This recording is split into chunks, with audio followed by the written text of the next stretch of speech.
दोस्तों, आज मैं आपको एक ऐसे नरसंहार की कहानी सुनाने वाला हूँ जिसने कि भारत को दहला कर रख दिया था, तो जिसके जख्म आज भी हमारे अंदर ताजा हैं। दोस्तों, मैं बात कर रहा हूँ 13 अप्रैल 1919 को हुए जलियांवाला बाग हत्याकांड की, जिसमें कि हजारों लोगों की जान गोलियां लगने से हो गई थी। दोस्तों, इस घटना को अंग्रेजों की क्रूरता के लिए जाना जाता है। तो चलिए दोस्तों, आज के इस वीडियो में हम जानते हैं जलियांवाला बाग हत्याकांड की पूरी कहानी को, कि आखिर उस हत्याकांड में हुआ क्या था।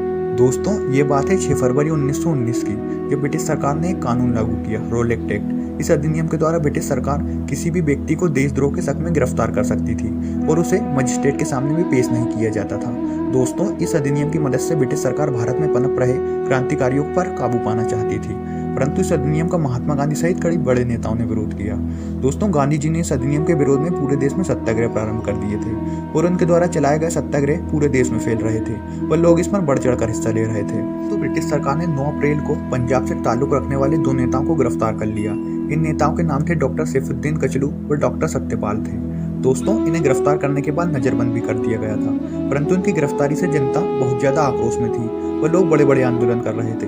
कई इलाकों में तो भीड़ इतनी ज्यादा हिंसक हो गई थी कि सरकारी दफ्तरों को आग के हवाले कर दिया था। इस हिंसा में 3 अंग्रेजों की मौत हो गई थी। दोस्तों, इन सब हत्याओं से ब्रिटिश सरकार बहुत ज्यादा खफा थी और भीड़ पर काबू पाने का रास्ता सोच रही थी। दोस्तों, उन्होंने अमृतसर की बिगड़ते हालातों पर काबू पाने के लिए अमृतसर की जिम्मेदारी जनरल ओडायर को सौंपी। इसके बाद उन्होंने पंजाब के कई इलाकों में मार्शल लॉ लागू कर दिया था। इस लॉ के तहत नागरिकों की स्वतंत्रता और सार्वजनिक समारोह पर प्रतिबंध लगा दिया गया था, ताकि उनके खिलाफ होने वाले क्रांतिकारी गतिविधियों को रोका जा सके। और इसके बाद भी भारतीय नेताओं की गिरफ्तारी का सिलसिला नहीं रुका था।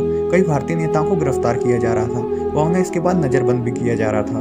दोस्तों, जिसके कारण से भारतीय लोगों में ब्रिटिश सरकार के खिलाफ आक्रोश और भी ज्यादा बढ़ गया था। और फिर 13 अप्रैल को अमृतसर के जलियांवाला बाग में कई सारे लोग इकट्ठे हुए, परंतु ये सब लोग बैसाखी के त्योहार के कारण इकट्ठे हुए थे, जो कि हरमिंदर साहब यानी कि स्वर्ण मंदिर आए हुए थे।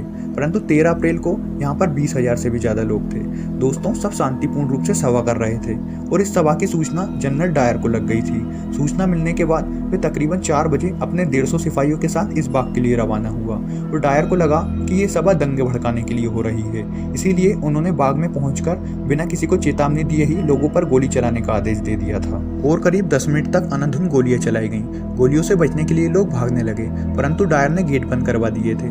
दोस्तों, लोग जान बचाने के लिए वहां बने कुएं में कूद गए थे, लेकिन गोलियां थमने का नाम नहीं ले रही थी और कुछ समय के बाद जब गोलियां रुकी तो जमीन खून से लाल हो चुकी थी और इस घटना में करीब 1000 से भी ज्यादा लोगों की जान चली गई थी। इस घटना ने पूरे देश को दहला कर रख दिया था। दोस्तों, आज भी इस घटना को याद कर आंखें नम हो जाती हैं। तो दोस्तों, ये थी जलियांवाला बाग की कहानी।